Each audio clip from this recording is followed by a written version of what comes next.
This episode is brought to you by Peacock. The new Peacock original documentary, Matthew Perry, A Hollywood Tragedy, dives deep into the beloved actor's rise to fame and his tragic death. 5 people, including Perry's personal assistant, 2 medical doctors, and an alleged Hollywood drug dealer known as the Ketamine Queen, were charged with conspiracy to illegally provide Perry with the ketamine. Explore the details of the case in this heartbreaking special, streaming now only on Peacock. The Heed the Call podcast cannot be bought unless you offer them, like, money. That's the gist.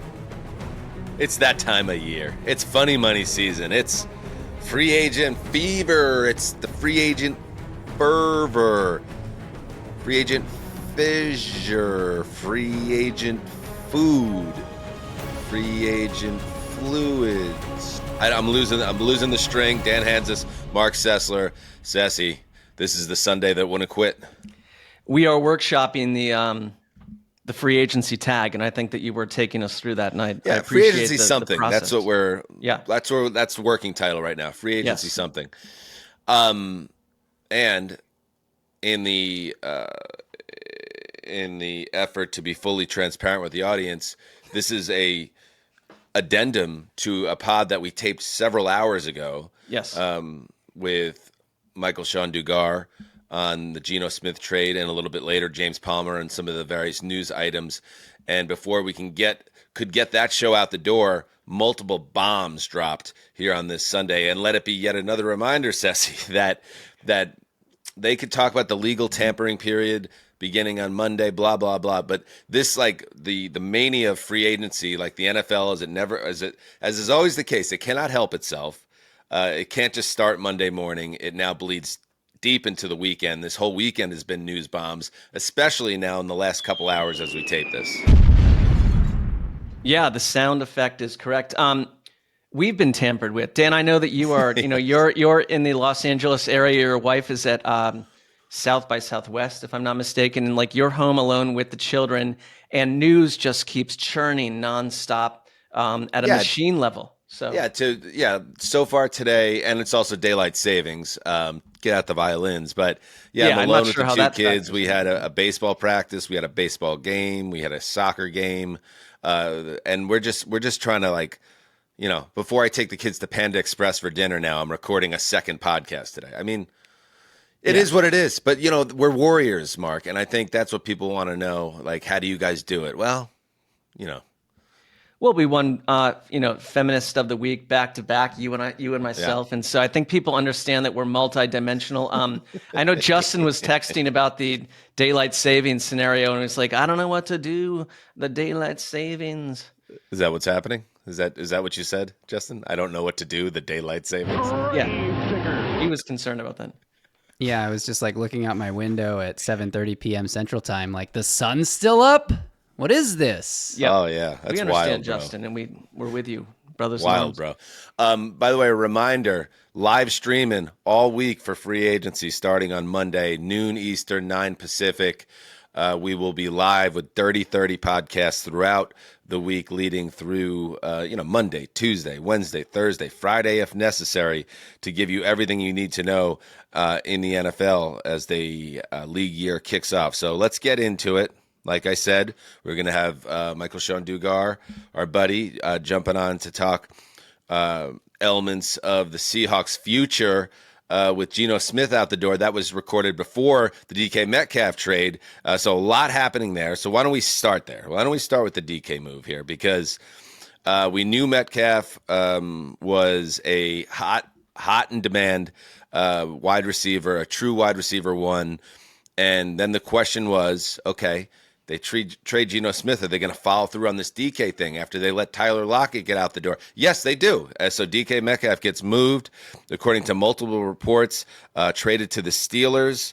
And with that, in addition to the transaction, Metcalf gets a big extension. Pelissero calls it a 4-year, $132 million extension, the biggest contract in franchise history.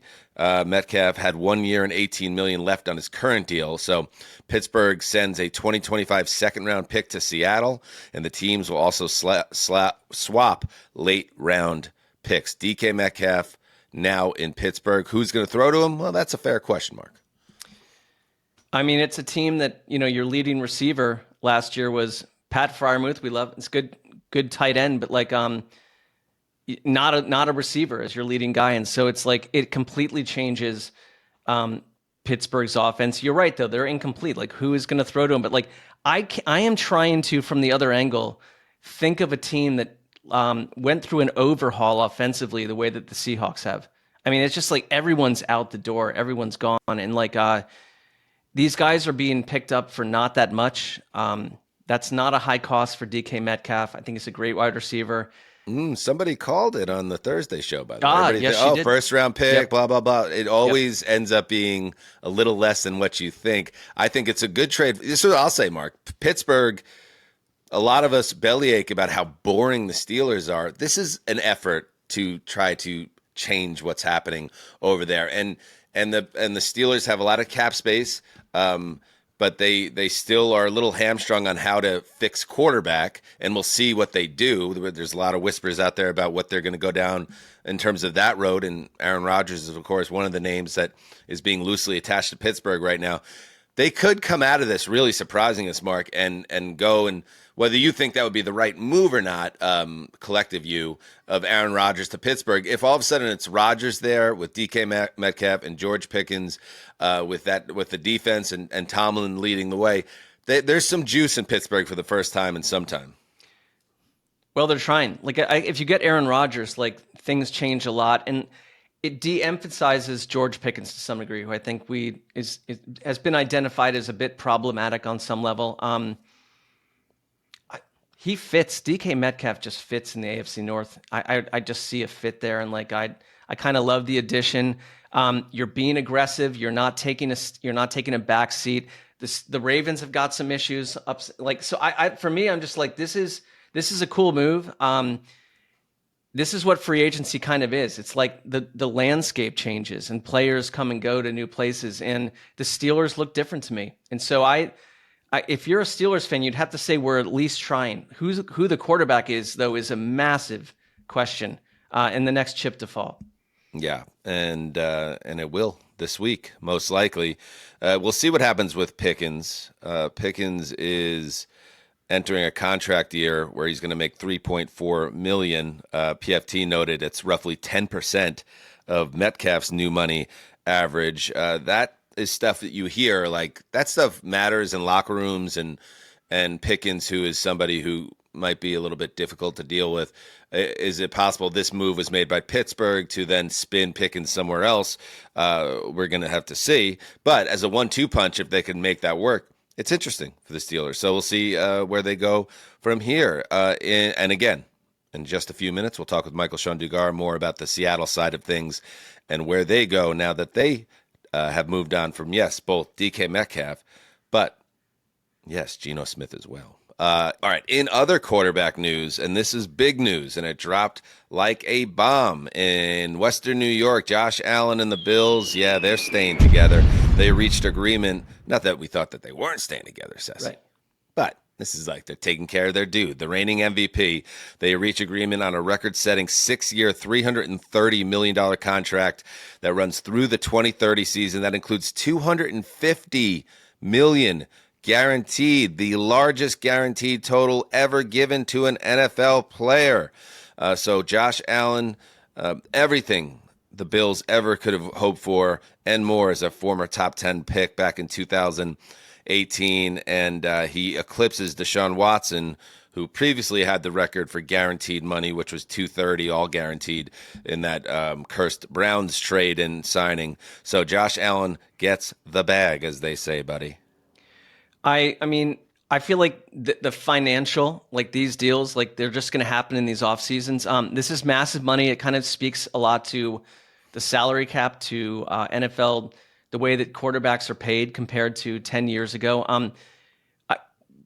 Great move. Why would else you do it? Like we are watching players like Matthew Stafford was in theory dangled out for a trade. Like Geno Smith is moving on. Like the Bills are sort of saying, no matter what's happened to Buffalo, we are all in for the next half decade plus on this person. And correct move. I don't know what else you do. You just pay these curious, guys. yeah. The real thing, what does it do in terms of flexibility for the Bills, and how is the contract structured? Some of these big time guys will put a lot of wiggle room in the language that allows them to get paid, yes, but also allows teams to spend, like Patrick Mahomes. Josh Allen's previous deal, I think, kind of was like that as well. So there are elements of the contract that it's fair to wonder, like how much it will hamstring the team. But listen, like you do what you got to do, and I'm thinking, Justin, if they made this move now, they did it with, obviously we're keeping Josh Allen long term.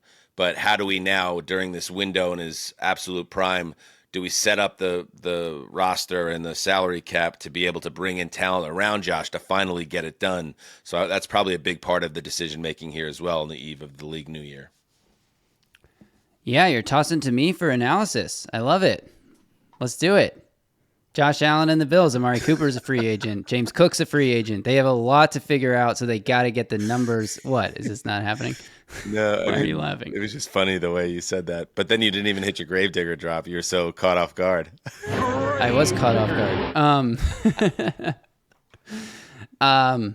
Yeah, I mean, the Bills, like, we saw them try to move away from having that one target on offense, Stephon Diggs, and move to this spread the ball around system. So obviously Josh Allen is the maestro that makes it all go. There was never a world where Josh Allen wasn't going to be the Bills starting quarterback for the next decade.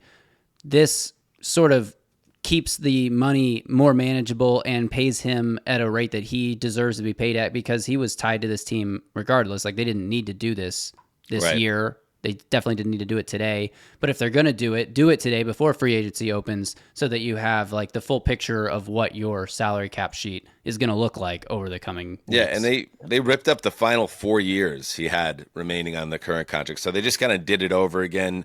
And you would think, like I said, this was done with trying to set them up long term. And in terms of locking in with a quarterback, there are few guys I could think about in the history of the league that I'm more comfortable with in terms of, okay, is this guy's body going to hold up? He's built like a tank. He never misses games. Allen and the Bills are a great marriage. He just fits everything about the Western New York vibe and the Bills. So good for them. I wish my team drafted him back in the day, but they did not. Good for you, Bills fans. And maybe one day he gets you over the hump and back to the Super Bowl. In other news, Davante Adams.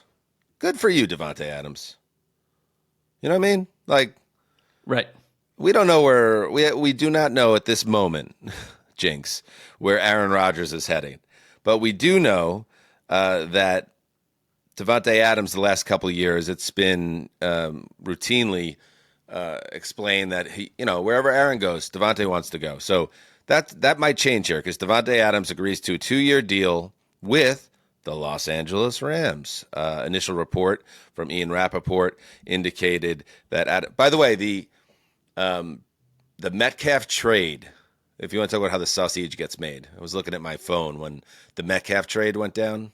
What was I don't even know. It was either the Metcalf trade or the Josh Allen trade. It doesn't really matter.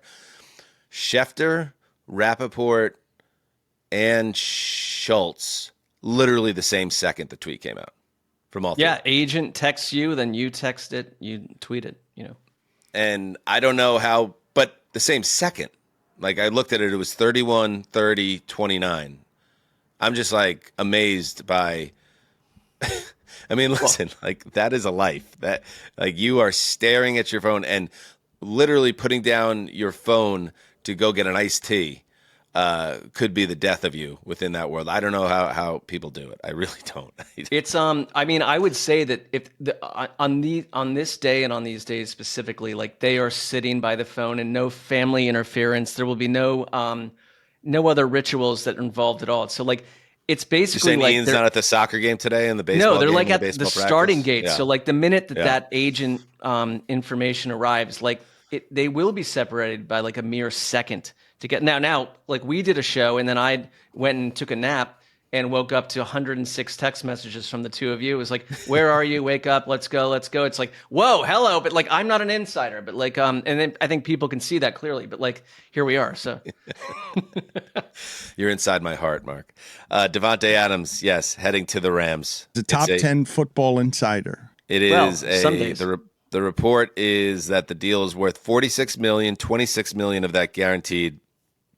As I said, Adams, even at 32, really played like a number one wide receiver when he got to the Jets with Aaron Rodgers. He finished the season with 85 for 1,063 and 8 total touchdowns, but that doesn't really tell the whole story. I really thought he performed really what you would expect from Davante Adams, and now you put him as the obvious here replacement for Cooper Kupp, and now you pair Davante Adams with Puka Nacua, and that's very nice. That is I like the way that sounds.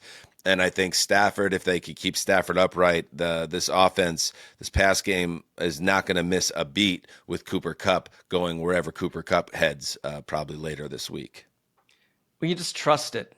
Like I just trust like the McVay offense with Adams and Stafford. And like we're in a world where like I kind of think this probably never was going to happen, but we could have had a world where the Rams didn't have Matthew Stafford and they didn't have Cooper Kupp, and you're filling in the blank with, Jimmy G or someone else. Instead, you have Stafford, you've got Puka, and you now have Davante Adams. Like this team believes they are a true Super Bowl competitor. That's how they see themselves, and they've like aggressively rebuilt themselves. And this is a massive moment for the NFC West. Like I think this is a Super Bowl contender, and you really can't look at them in a different way.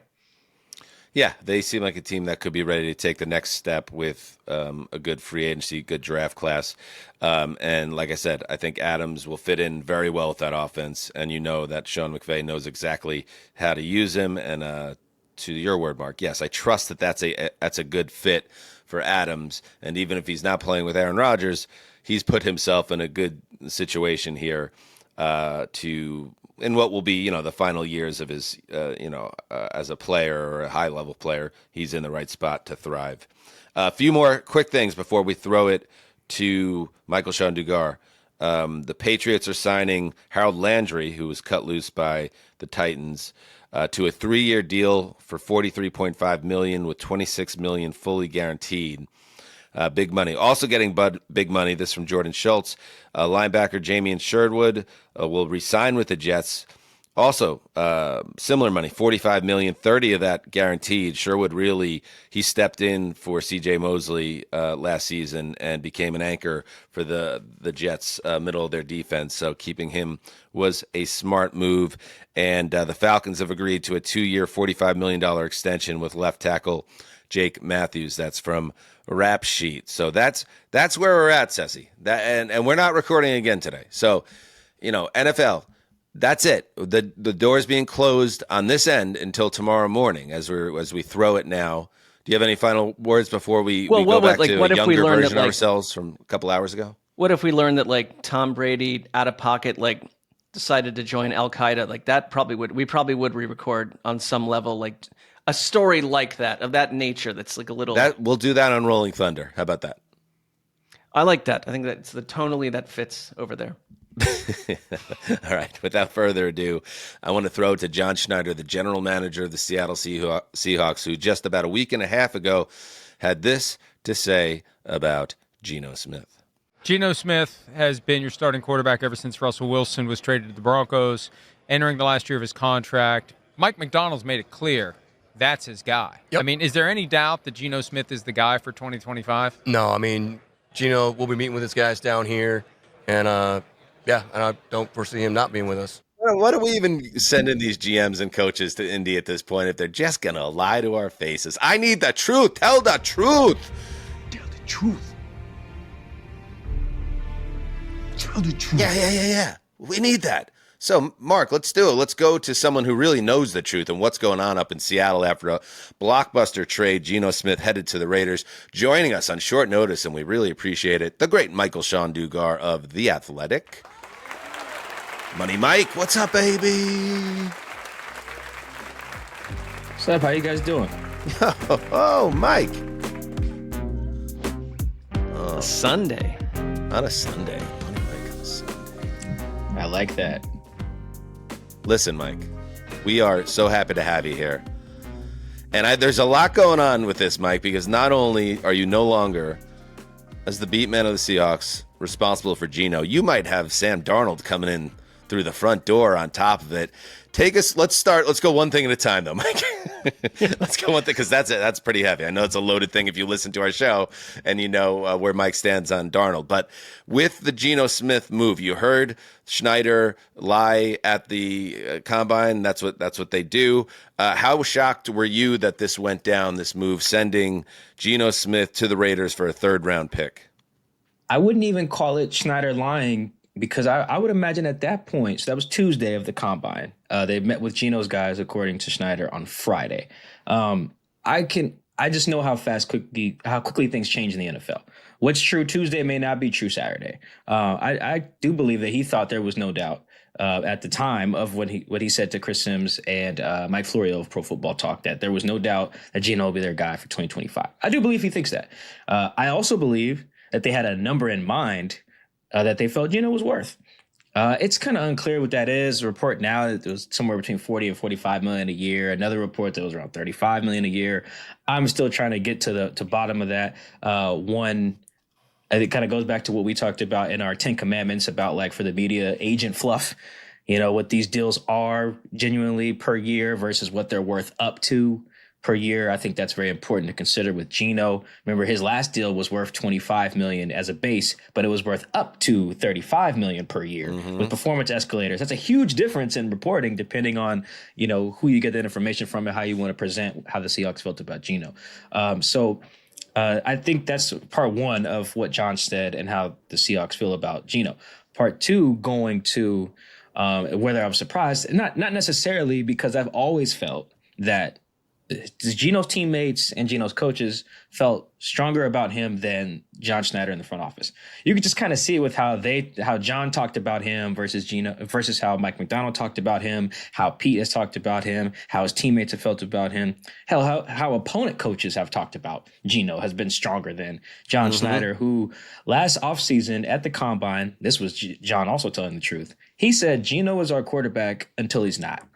And that kind of went overlooked, I would imagine, outside of Seattle. But here, I heard that because I was at the combine. I said, that's nuts. And that means you don't love this guy. You just can't imagine. I can't imagine someone feeling that way about me if my wife was like, yeah, he's my husband until he's not. Like, come on, man. That's not how vows work. That's not even an answer. It's really not an answer. Right. So when John said that last offseason, and then when Geno's agent called John or, reached out to John and said, hey, let's talk about extension last offseason, sometime around the spring or summer, and John basically shut it down, that told me that there was a gap in how Geno saw himself versus how John Schneider and the front office saw Geno. And when you recognize that there is that gap, there's always a possibility for divorce, which is what happened here. I have no problem with a decision to move on from Geno Smith. Like, I kind of think, like, we understand he's in a certain tier of quarterback, but, like, if you are Mike Macdonald and you're entering year two, you moved on from your offensive coordinator, like, DK Metcalf could be out the door, Lockett's out the door, your quarterback's out the door. Like, how are you, if you were to pitch this to Seahawks fans, like, what is the bigger picture here? What are we trying to do by September that locks us in as a team that's attempting to win our division? Well, that's a tough sell for Seahawks fans. I'm very bad at selling hope, but let me give it a shot. There's money to spend and offensive linemen that would upgrade the roster available for purchase, per se. You got multiple centers that would upgrade the situation, multiple guards that would upgrade the situation. You'd be overpaying for average to above average players in these instances, but at the end of the day, you still have to field centers and guards, right? Like, whether they're expensive or they're cheap, you have to put three guys out there at center and two guard spots. So you can do that. There are viable paths to that, whether you get a Drew Dahlman, whether you get a Josh Myers, where you get a Ryan Kelly, where you get a Will Fries, Aaron Banks, whatever. There are ways to upgrade the offensive line, which has been the problem for, like, legitimately a decade. You upgrade that, You have a fixed defense, which I do believe is legit. I believe in Mike Macdonald and his defense. You have that. You still have JSN. You have a draft class that can produce wide receiver 2s. I don't think this draft class has many wide receiver 1s, but it has 2s.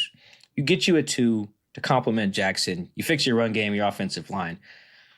You're downgrading a quarterback, but upgrading the support, which is perhaps a path to being a better, more competitive team in 2025, as long as Mike Macdonald takes the defense up to another notch, 2023 Baltimore levels. That's probably the best I can do. Yeah. And I personally get why this marriage ended on both sides, because what Geno has given the Seahawks for the past few years is nice. I mean, when you could be a productive quarterback, right, but not cost a ton of money, you're kind of threading a needle that doesn't really exist. When we'll talk about it later, like Derek Carr, who's at this point well on the other side of the Dalton line, in my opinion, just is going to get $40 million from the Saints this year. So if you're Geno, you're like, I'm better than a lot of these fools. Like, I should be getting at least 40 a year. They wrote me off. I ain't right back though. And then I ain't right back. Let's go. If you're the Seahawks, then you have a situation where it's like, listen, we like Geno. Geno's good, but Geno's not great. And what are we trying to do? We're trying to win a Super Bowl. Maybe it's just time to take a different angle. I get all that. The bigger question is, what does this mean for the Seahawks now going forward, Mike? Is this a team heading toward some type of rebuild, at least on one side of the ball? Like, does this change the DK Metcalf conversation? And with or Sam Darnold, are you hearing the same things that are out there right now, that is almost like part 2 of this, the other shoe that's going to drop? Yeah, on the Darnold part, I believe that Darnold's smoke. I believe, my colleague Diana Rossini, she's been all over this. She's done good work on this, and she was on it like with her tweet of the trade. Like, she immediately had, oh yeah, they're targeting Darnold, which kind of aligns with how the Seahawks operate. They would not have gotten rid of Geno without a plan already in mind, something probably close to set in stone. I don't know how close the Darnold thing is to being real, but I believe that that's option number 1 for them. And it would make sense for Darnold, right? If you want to go somewhere that's like competent, want to go where, you're crossing off the Jets for obvious reasons. You probably don't want to go back to New York and play for the Giants. The Steelers are kind of already in their talks with Russ and Justin Fields. If they being the Steelers, not willing to throw you a bag, you're running out of suitors. Yeah, what's his options? He doesn't feel like a guy with a ton of options. And so Seattle popping up felt like very helpful to his market. Oh, yeah, absolutely. So I believe that is option number 1. As you guys know on this show, I am not super high on Sam Darnold, but he's at least, it's something you can sell to the fan base if you build around him. That would be the sell. It's like, we just saw Sam play the best he's ever played when he had help. We're going to give him help. That's how you sell it. Whether that comes to fruition or not, it is something that you can legitimately put out as a blueprint. We just saw Sam ball out, Pro Bowler, like deservedly so too. Is it a fluky one year? Maybe, but you see what happens when Sam had a competent O-line, at least until that playoff game, a good play caller, perhaps one of the better ones in the league, a great defense, run game, play action heavy scheme, as good a supporting cast as you're probably going to find in the NFL outside of the Eagles. Like, you can sell it. You can sell it for sure. I personally am not buying it, but you can sell it. And that really spells out what the Seahawks are doing here. This is the same team that got rid of Bobby Wagner and Russell Wilson in the same offseason and told the fans they wanted to win. That if you can do that at that time, you can get rid of Geno and DK and send the same message. Whether I agree with that or not is a different story. But if from John Snyder's view, this is not totally dissimilar of a situation in terms of guys you're getting rid of while still trying to compete. I think one of the, as the beat reporter, you're inside the room, inside the house, and you can see power structure. And for the person out there that's just following these moves, John Schneider, who you kind of mentioned on our last show, was maybe not always the most popular person with certain players. That makes sense for a GM, but you got John Schneider, you got Mike Macdonald, a new coach. What is the power structure and who's calling these shots? And is Mike Macdonald, is he being heard here? That's a good question. I would imagine he's being heard, but there's going to be a different dynamic than Pete because Pete ultimately had veto power. You know, he was the vice president of football ops or something contractual that allowed him to have the final say. According to John, and just kind of how I've heard it over the years, Pete didn't use that very often. And in fact, there are instances of Pete deferring to John and letting guys that he liked walk away, you know. Now, Pete is pretty confident. He feels like he can go out there and win with the right type of guys no matter what. But, I mean, Russ left, you know, little different circumstances, but Bobby didn't come back that first time. Pete would have loved to have Bobby. He wanted to have Bobby back. He did not want to cut Bobby. He said that while sitting next to John Schneider after they cut Bobby. So you can see, even with veto power, John was still running the show. Now let's talk about that in the context of Mike Macdonald. He does not have that veto power. So who do you think's running the show? You know, it doesn't mean that John's walking in there saying, this is what I'm going to do. Shut up, little man. I've been doing this for 20 years. No, that's just not how it's going to work. One, he's bigger than him, so he can't call him little man. But two, John recognizes the importance of a collaborative process. I believe, without talking to Mike, that he would have liked to have Geno Smith in 2025. He just told us a month ago he can win a championship with Geno Smith. I don't think anything in Geno Smith's game has changed unless his right arm has fallen off. That would lead Mike to think something else other than the fact that he can win a championship with Geno Smith. So I think Mike is being heard where defense, offense, special teams, coaching hires, draft prospects, free agent discussions, you know. But ultimately, this is what John is willing to pay guys. And as you guys know, in the NFL, what you're willing to be paid is interpreted by the players a lot of times how much you are valued. You know, you can say you love me. The coach can say you love me or whatever. But when I get in that room and my agent comes back and says you offered X and I believe I'm Y, well, I'm worth Y. I'm going to associate that with how much you want me around. And John has had a history of telling guys how often he wants them around or whether he's willing to give them a contract extension or negotiate. The Seahawks under John Schneider have dealt with all kinds of stuff. People holding out, Cam Chancellor, Marshawn Lynch, Earl Thomas, guys asking for trades, star players asking for trades, you know, guys actively just not liking John and loving Pete and still going out there and playing hard. So I think John is really the focus of the organization, I think. Right now. He's running the show and you can kind of see it by the moves. It doesn't mean Mike Macdonald doesn't have to ultimately sign off, but I think John having the final say is very notable and how you get to positions where they're jettisoning their two-time Pro Bowl receiver and their two-time Pro Bowl quarterback while also trying to win. Last question, and then we'll say goodbye, and thanks again, Mike. So who are the Raiders getting here? So, again, in a vacuum, I think it's a great trade for the Raiders. They're getting a proven, durable, productive veteran quarterback. He's 34 years old now. He has 1 year left on his deal. Right now, he's a bargain comparatively when you look around the league. I think right now it's $35 million.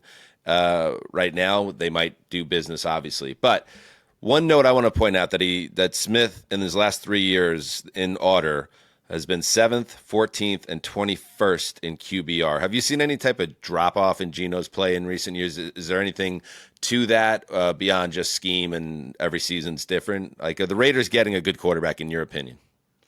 Yeah, I think they're getting a good quarterback. I actually think Geno has gotten a lot better with some of like the nuances of the game, his decision making, his footwork, managing sacks. He took a lot of sacks that 2022 season, a lot of bad ones, I would say. I don't know the volume off the top of my head, but he mitigated damage a lot more than his raw numbers would suggest, which speaks to how bad the supporting cast was around him. So yes, I think the Raiders are getting a good quarterback, and I think perhaps also important, secondary to that, is that they're getting someone who can reinforce Pete Carroll's messaging and culture, which was very important when he arrived in 2010. He had guys like Laura Malloy, who I believe had played for him in New England way back when. He had guys like Lofa Tatupu, who was on that Seahawks team in 2010 when Pete showed up, who had played for Pete, I believe, at USC at the time. So those guys are important because every coach can come in, and have their message, whether it's rah-rah, whether you're trying to do the Patriot way, like, we've seen like Matt Patricia's and, Josh McDaniels guys do. You need players. Players set the culture. You need players to echo that, whether they sign Tyler Lockett as well or just bring in some maybe other guys that have played for Pete. I think Geno's going to be very important in that because Pete's Pete's a different type of head coach. You know, he has his way about doing things, and some guys might not be on board with that. You know, in the Raiders, some guys will be, but Geno will be. And as a leader on the team, it would surprise me quite a bit if he was not a captain. I believe he'll be a team captain with the Raiders, depending on how they want to do that. That's important, you know, because Pete's some days are gonna be hard, some days are gonna be good. You know, they might go through some losing streaks or whatever. You're gonna need players, not just coaches, to help right the ship. And I think Geno's a really good guy for that, because he's someone who believes in Pete's culture because he's seen it work. There you go. You're absolutely right about that. They have a leader, a quarterback, and a brain trust together on that field. Money, Mike Dugar, you've done it again. Thank you, my friend, and we'll see you a little later in the week. I appreciate you guys. You're the man. Peace. See you later. That was very cool of Mike to jump on and give us the Seahawks side of it and a little more on Geno. Before we welcome in James Palmer, are you playing on Underdog yet? There's so many ways to get in on the action, whether it's higher, lower pick'em entries, daily drafts, or season-long tournaments. So don't miss out. Just scan the QR code on your screen to download and play on the Underdog app. And if you're not watching on YouTube, tisk, sign up with the code HTC and you could receive up to $1,000 in bonus credits when you deposit. Make the most of your sports fandom by playing along on Underdog for our U.S. audience only. All right. Money Mike gives us the lowdown on Geno Smith to the Raiders. Let's bring in James Palmer. Let's bring in JP. Let's keep moving. Wow, we have what a unbelievable bench there we got here. Is. James Palmer, what's up, buddy? From Colorado. Hey guys. Hi. Is this live? We're sure. It's tape to live. You know, one of those live to tape. That's what they call it. We just had Money Mike on talking about the Seahawks side of the Geno Smith trade. There's a report out there from Burt Breer, James, that the Seahawks offered Geno and DK Metcalf for Max Crosby. The Raiders, quote, quickly declined. Did you hear anything else around the Raiders side and see anything about this deal before we move to other waters? Yeah, I think one of the things that we have to remember, and I've talked to Max about this probably last year, I think. And there's a lot to like about what he brings off the field too that I know correlates with Pete Carroll, which is part of the quick no. Like the bringing in a herd of guys at 5 a.m. to lift with him. Like the culture that he's created already with the Raiders is something very appealing to Pete Carroll and what he's trying to build quickly, on top of obviously a great player on the field. I think those part of it as well were things that Carroll didn't want to leave out of the building, because he's kind of like the Pied Piper in terms of creating the culture there.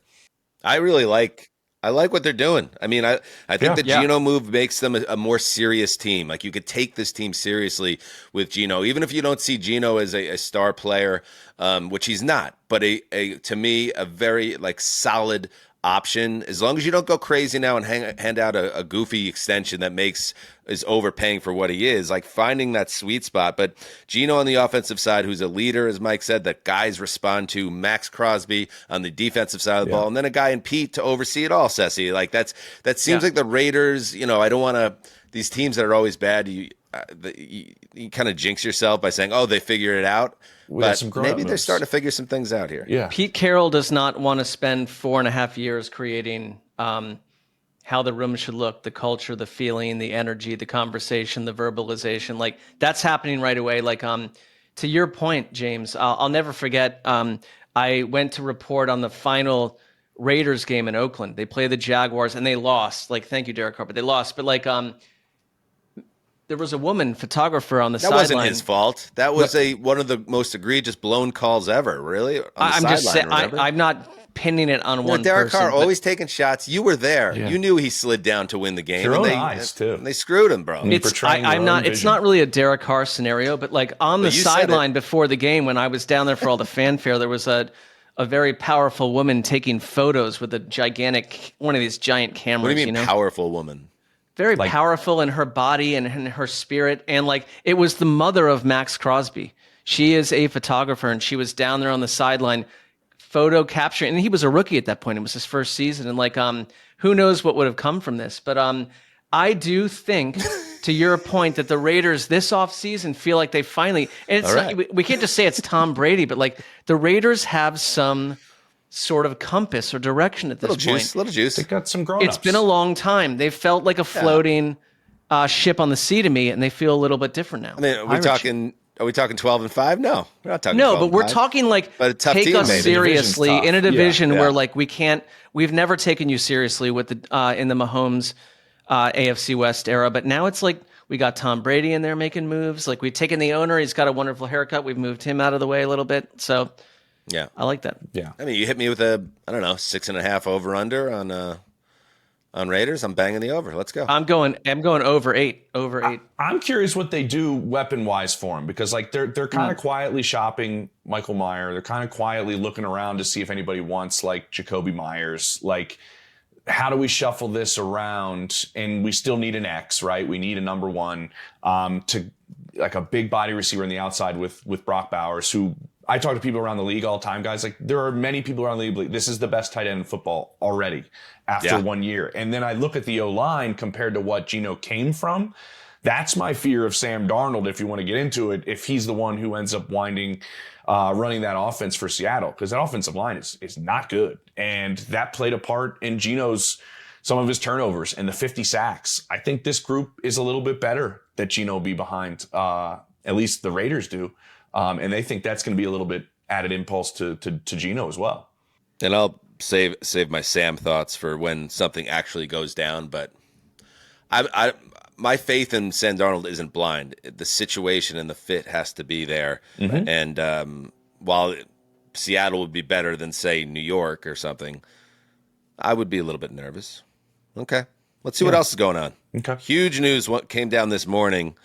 With the Cleveland Browns, Myles Garrett, he demanded out. He used Super Bowl week from New Orleans as a soapbox to scream he wanted to go somewhere because he wanted to win. And guess what?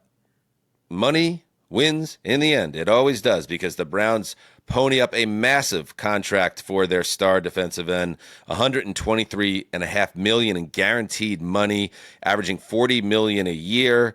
It makes Myles Garrett the highest paid non-quarterback in NFL history. So you have in Myles Garrett, a guy that is the face of the Browns at this point, and you keep him in the building. You have to pay him like a quarterback to do it. Your thoughts on the move and whether this is something the Browns will live to regret, or this is something they had to do? Am I going to say something nice about Jimmy Haslam right now? Oh. Like, do it. I did put this out on the Twitter X world of like, this is kind of wild. Like, your star player wants to meet with you and you do not want to meet with him, and you rebuff the invitation. Usually what happens across the league is what? Like, when things get to the point that they were at, where Myles Garrett is like hinting out there through some intermediaries, like, I'm willing to miss some games. This is going to go for a while. Usually what happens, the owner steps in, right? The owner, they step in and they find a way, because they're usually great businessmen, right? They work the room and they find a way to find middle ground. Haslam didn't do that, didn't meddle, and he let Andrew Berry take care of it. And I texted some people this morning in that building being like, how did this happen? How did this 180 happen? And one of them back was like, the only two people that truly know are Myles and Andrew. And I was like, wow, that's kind of interesting. Did Jimmy Haslam allow his general manager to make this happen? Like, by staying out of the way? Like, I'm kind of curious, and we'll find out soon, probably, as all of us will be digging on how this finally went down. Obviously, the money's a huge part of it, but there had to be something said on Andrew Berry's part about what he sees doing with the number 2 pick, what he plans to do with the rest of the organization over these next maybe 18 months.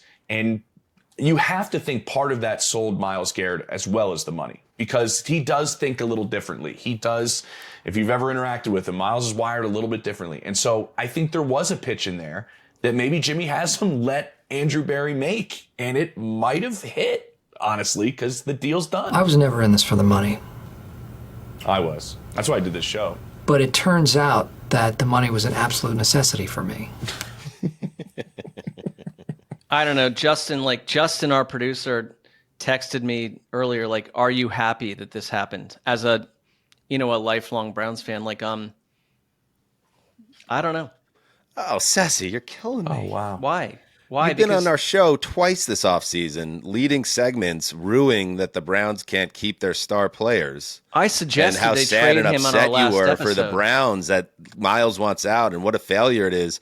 And then the Browns pony up and keep your guy, and you're still not happy. Utter nonsense. I literally suggested on our last show that they trade him to reorganize the entire franchise. Like, here's my problem. When you are unsuccessful as a sports team, you've got these players saying, like, I don't believe the vision. I'm not sure what the vision is. Like, I want out. Like, you're treating the team like a disgraced wife or husband. I don't like the way that this went down this entire offseason. It feels disrespectful if you're a Browns fan. And I would be like, fine. I would think a lot of Browns fans were siding with Myles Garrett, Mark. I see his point of view, but like that now, like money solved it. Like I guess the mystery is, and you're right, James, where we need Nancy Drew to come in her like pastel, outfit and come and solve all this. It's like, what is it that Myles Garrett was told that makes him happy? Because his whole thing, like I get it, he's a poet, he's like intellectual, but it's like he wanted to be told that the organization had a vision. What was he told that solved all of this? Because all I think he was told was money. Well, so don't come at me with this high horse of like suddenly the Browns came at you with a vision of what they're going to do. The Browns can have visions all day long. Will they achieve it? That's a whole different. We don't know what they can achieve. Like Myles Garrett the vision was money. Yeah. Well, I would think, but that's okay though, right? It was a negotiation. It's okay, but don't come at me saying like I want to be part of a winner. I want to be like they're not a winner, and they may not be a winner. You want money, and you got it, and so have a nice time. That's where I'm annoyed with it. Like, move on from someone that actually needs something different than money. You want to go to a winning team. I get that. You want to go to the Commanders. I get it. In this situation, you just took the money, and I don't. But that was probably agree. his goal. Now, I think what you're saying, which is you are a factory of sadness. You're not necessarily into kind of the method he took and what he put out there. The method was pretentious. The method was pretentious. Say I want money, pay me. So, and like I get that, we'll pay you. But like, don't tell me I want all this organizational hoopla, and then all they had to do was pay you. And like that, and I'm done with my point. But like, you know what I'm saying? Like, don't sell it to me. I hear it. Because what really comes off as disingenuous is when the agent or the spokesman for Garrett says, "Oh, after the conversation, Myles now sees the vision and blah blah blah." Okay, don't pee down our leg and tell us it's raining. It's just like we know what happened here, and he got his bag, and now the question becomes, James, like, are the Browns sufficiently built to build around a player at a quarterback rate for a defensive end? Like, does this make it more likely that they go and get a young quarterback that's on a rookie deal, or are they going to have to get cheaper at quarterback in the free agent field? I want to see which way. Now let's see. Okay, how do you do this? You just promised Myles that you're going to build a winner and you're going to pay him. How do you do this now? Yeah, well, there's a couple things. We do have to remember, too, like, the Browns never hid that they were going to pay Myles Garrett. Like, they've been saying that for a long time, that they were going to pay Myles Garrett. Like, it's not like this is like, oh no, we have a problem, here's a load of cash. They have been preparing to give him this contract for a period of time. Like, it didn't come out of nowhere. Now, everybody that I talk to in the league, pre-combine, post-combine, they're taking a quarterback. Like, at 2. Do they stay or do they try to move up to 1? I think what the Titans have right now is they've created a little bit of buzz for 1 when we thought a couple weeks ago there was none. When there's not really 2 surefire quarterbacks. We left the combine essentially with 1 quarterback in Cam Ward, in all honesty, but still they've been able to trump up some of this with the Giants and with the Browns and where they stand, and are they going to take a guy? Obviously, the Kirk Cousins connection is the one that everybody also makes, and you could probably make both those moves for the cost of nothing. I still think, like, you could put in a quarterback with this team and be competitive. And it could be a different quarterback. I still like Kevin Stefanski as a coach. I still like some pieces they have on defense. And so I don't know if they're great. The division doesn't help them by any stretch. I think what really happens out of this contract today, this morning, to me, means more to the landscape of what's going to go on over the next week more than it means what's going to go on in Cleveland. How does it impact Trey Hendrickson, who, Adam Schefter puts out in his tweet, over the last 3 years, nobody has more sacks than Myles Garrett, 44. You know who has 43? Trey Hendrickson. So, how does this 40 affect him? How does it affect Micah Parsons? How does it affect the trade market for Trey? Because there is one, certainly, but now the number's different, so how the compensation changes. You had Duke Tobin go out there and say at the Combine that we're going to make Jamar Chase the highest paid non-quarterback in the NFL. Whoops. Yep. You keep waiting. Now this deal gets done. Keep getting dinged. And now your hope of getting 36 to 38 for Jamar Chase to beat the Justin Jefferson contract now has to exceed 40. So I think the ripples throughout the league is the most fascinating part of this. And it penalizes the teams, like Jordan was saying last week, like the teams that draft and develop and then do business with the players that they decide are their cornerstone figures before they necessarily have to do and get put in a situation where at their mercy of what's happening around the league. That's what's happening. Look at the Cowboys now. Great example, Dallas, right? You mentioned Parsons. Okay, so now Parsons is a $40 million player in this market. Remember, 4 days ago, he was maybe a $35 million player because that was the money that Max Crosby got, right? Yep. 35 and a half lasted as the top of the market until this weekend, and now it's 40. Can the Dallas Cowboys literally, and I understand salary cap doesn't matter, all this stuff. Can you actually build a real roster when you have to pay 3 different superstars, like high-end quarterback money? Because you're going to have to do that if you're the Cowboys now with Dak, CeeDee Lamb, and Micah Parsons. So these markets, when you kind of push and push and push, you end up getting burned. And we'll see how this – it's a great point, James, about the ripple effect of what the Garrett extension means for the league. Yeah. They're lucky Osa took less. He took undervalue, if you ask around. I'm serious. He did. At least they got one that was all right. Let's see what else is going on. Let's float around here. Just getting caught up. Okay, I mentioned Derek Carr. Mike Garafolo reported this, that the Saints converted Carr's 2025 money into a signing bonus for salary cap purposes. The Carr is now in line to get all $40 million he is owed this year. So that tells you the Saints are most likely out of the QB1 derby for the next couple months now, and Carr's going to get one more year there. His salary cap number will be $69 million, and the dead money would be about $60 million. So that sounds like he's pretty locked in there. Anything on Carr, boys? I had never heard he was going anywhere. Yeah, where else would he have gone? They seem content to sit and spin for decades in a row. Had they created Star Wars, R2-D2 would have been made out of sticks and various sized pine cones. That's their vision of tomorrow. I don't know. I don't understand. I don't get the reference, but it sounds like a critique of the organization, and that's it is a slight critique of yes, to some degree. Lack of industrial ingenuity, it seems like. Yes.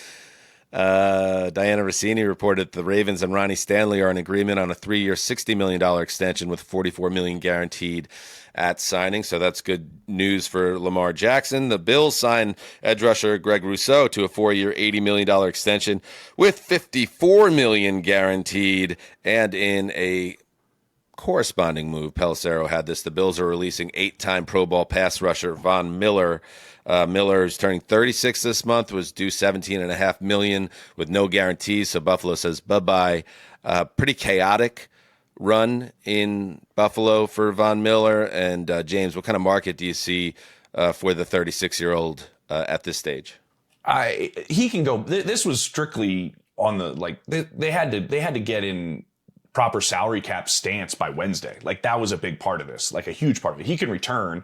I'm curious, there's some rumblings in the Kansas City area. Does Vaughn want to chase a ring one more time? Could we have him on the outside and Chris Jones? And Vaughn's made a boatload of money in his career. He's been a closer, a hired assassin for the Rams to help them win a Super Bowl. They thought that was going to happen in Buffalo. It really didn't. Is that Vaughn's a perfect example of, do the Chiefs, after the way this Super Bowl went in embarrassing fashion, still have a little bit of that perfume on them of, do you want to come and chase a championship? This is your best bet to do it. And do you want to take a discount to come? I think Vaughn's a name to keep an eye on to see if KC still has that. I think that's an interesting part with Von Miller. And the edge rushing group is just it's just not great. I mean, I think Joey Bosa definitely has interest around the league, maybe like at like 15, probably. That seems to be kind of his market. It looks like Khalil Mack might be heading back to the Chargers, to my understanding. At least they're trying to make that work. And at this point in time, anything you say in a certainty can't happen because somebody comes in and pays somebody and all of a sudden he's back in Chicago or something. But they'd like that to happen. Joey's got some spots. I think Vaughn throwing his name into the mix in an edge rushing free agency group that's not great will be kind of interesting. I want to make one note on the Staley, on the Ronnie Stanley thing. Like there were a lot of teams that were really hoping that he would hit, because there are not franchise tackles in this draft, and the league knew that. And so there were teams like Kansas City, there were teams like Washington. I think New England was kind of really sniffing around at Ronnie Stanley. Like there were teams that were hoping he would get out of there. And I think the contract that he got with the amount of games that he's missed shows you the landscape of the tackles right now and the way the league views tackles. And I think that deal was kind of telling to where the league views the scarcity, honestly, of tackles right now. Who's the best tackle in the market now? Like who's the guy that probably Moore Jr. Dan Moore Jr. probably. Him and Cam Robinson. I would say you want to take another chance at Mekhi Becton on the outside. Like these are your options, or Ronnie Stanley, a guy that's had some injury issues, obviously, but came back and showed that he could still play the guitar. Finally, speaking of the Chiefs, they are re-signing free agent linebacker Nick Bolton to a new deal. Rap Sheet has it at 3 for $45 with $30 million guaranteed. So yeah, huge. And yeah, to your point, I understand that was an ugly Super Bowl, but shit happens. Like I still think the Chiefs carry a lot of juice, probably around the league, and a lot of players want to be there because if Pat and Andy are there, that they're going to win 11 to 14 games, and they're going to be in the dance, and that's where championships are won. That's where money is made. So as long as that continues to be a place, and Bolton is a big part of their D. Huge. Isn't that all that Myles Garrett was saying? Was like, I want to be somewhere with a quarterback I can believe in. That's going to take us the distance. And like, you might lose a couple Super Bowls, but you keep getting there. You keep getting there. Sorry. We don't know. Maybe it was a really good, like Jimmy Haslam locked out the door, not allowed in, didn't want to come in. That whole thing, I don't know what was going on with all that reporting. It's like, he's like, come on down to Pilot Flying J and hang out with me there. Like, is that how that works? Is that Paul? Mozilla Paul? Well, they're all the same person. Justin understands that. Like Jimmy Haslam, like getting credit for refusing to speak with the face of the franchise during negotiations. Like what you could do also is, meet with the guy, with Andrew Berry, and be like, hey, I'm going to get out of your way. I'm going to let you guys talk, but I just want you to know, Myles, that you are one of the most important people to this organization, and we are proud to have you on this team, and I would love for you to come back. And now I'm going to get out of the way, and Andrew's going to take it from here, but we need you back, and I want you back. I would love to ask James, I won't meet with you.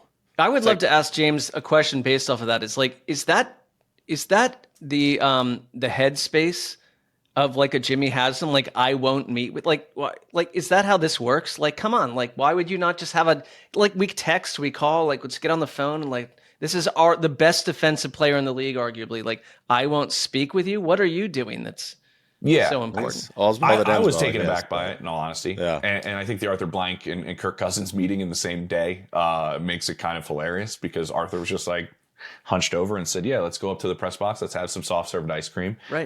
Because that's a dynamite move that he puts in that stadium. What does a man do? Just go talk with someone that's very that's what I'm saying. And your, I guess I've seen some of that. And I was surprised by the level of Stockholm syndrome when I had a critical Haslam tweet yesterday. And a lot of Browns fans are coming out of the woodwork, like defending the guy. They're in a tough space. And I was just like, that surprised me, A.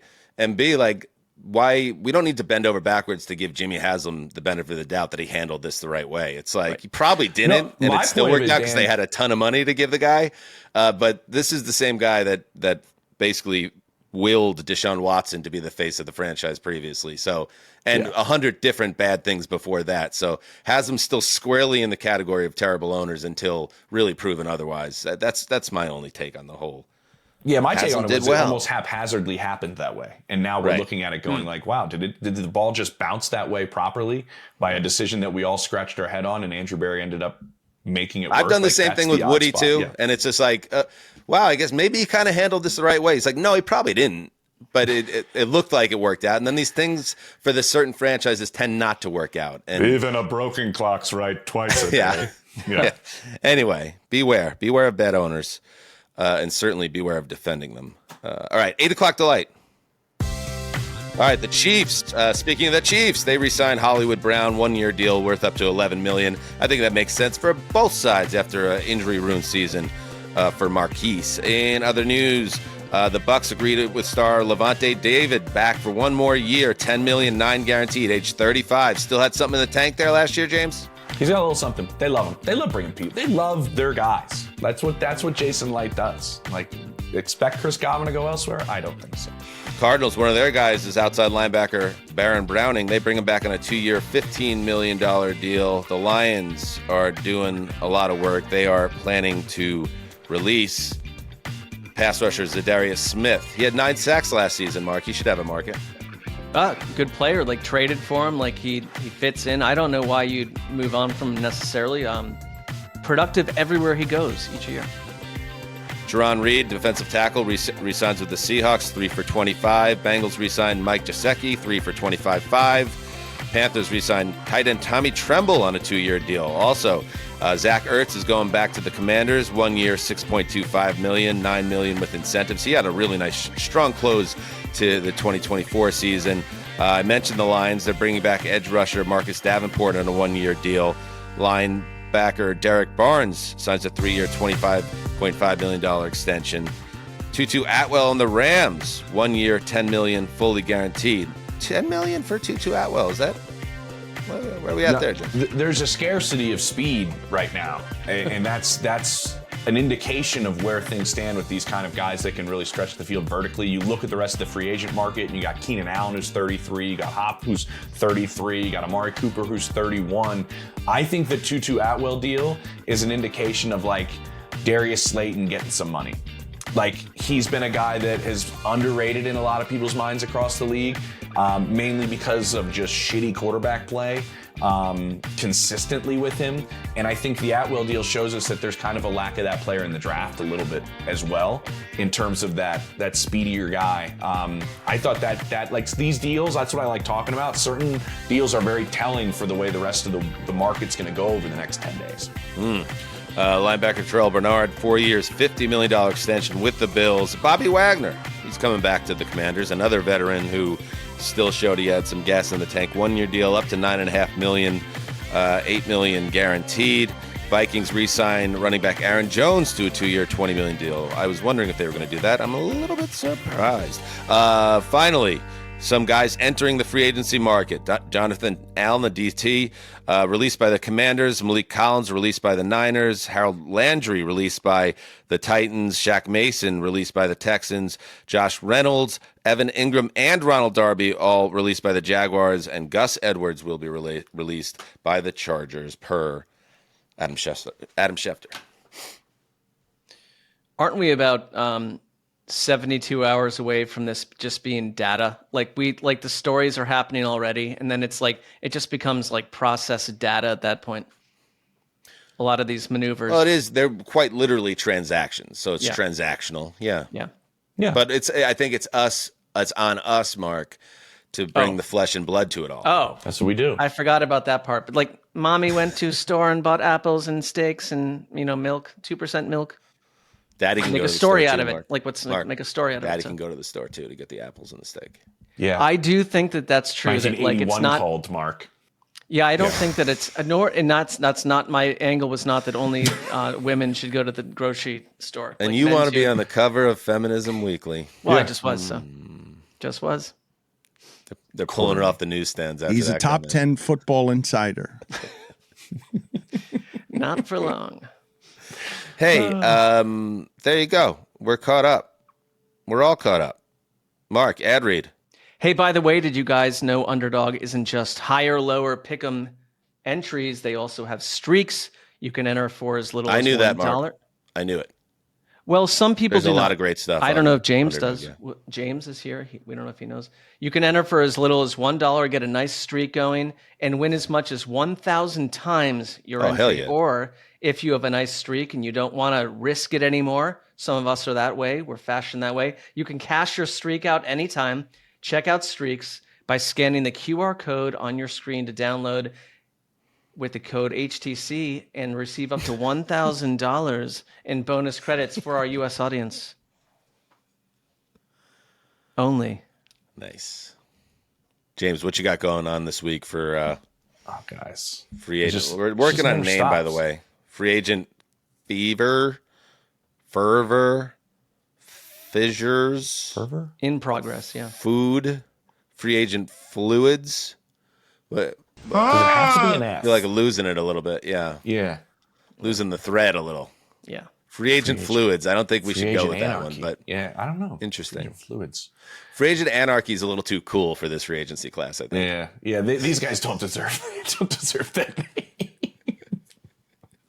I understand. I Where get can it. people find you this week, James? I'll be all over the place, guys. I'll be doing stuff on social for Underdog all week. Like when deals happen Nice. and we know what ends up happening, we're gonna throw those out on social like crazy. I'm also doing like a 5 hours for Bleacher Report tomorrow, and just kind of telling everybody what's happening. If you want to log on to that app, I don't want to steer people away from Underdog. You can bet on these things all you want. You can do it all. We're doing it all. Yeah, we're kind of doing everything. What I'm curious about with you guys is, we had an in-depth conversation in New Orleans about bidets. Has anybody purchased a bidet yet to join the Palmer household? This is how we're capping the app. A little bidet talk, huh? It's on the Not mind. yet. Not yet. It's something that one ponders, perhaps more than one should, and thinking about the possibilities. But not yet. I know that you are very strong Jason seemed in the pro. enthralled. Yeah, Zumwalt definitely wants to fire that bidet. But just keep me up to date on all the different options in the market. That's what I would say. I mean, I'm not an expert. I'm just like, I own one. I'm a selling target to them. purchase it, so I'm with you. What was that, Ceci? You're I'm a target to purchase it. Like that could happen. Oh, absolutely. Like, Yeah, I think you are. yeah. I'll leave it there. Key demo. Listen, if there's any bidet companies out there that are looking to raise their profile, like Myles Garrett, we don't care about anything other than bringing in that green. So, do it. We'll talk bidets 20 minutes a show. Yeah. Sure. We'll have Fluidly. All right. Like we It said, turns live out stream. that the money was an absolute necessity for me. We'll be live at noon, Monday through Thursday this week, live streaming. Look on our socials for the link and follow along, be part of it. The commenters are going to always be a fun part of those live streams, and you can be a part of the show. So make sure you're there for that. And that's it. Good. We're caught up to date. Sess, we're ready for this. We're prepped. This was the perfect table setting with the perfect group of people. Yes. Thank you to Michael-Shawn Dugar. Thank you to James Palmer. Thank you to Justin Graver. And thank you to you, the audience. Until next time, heed the call.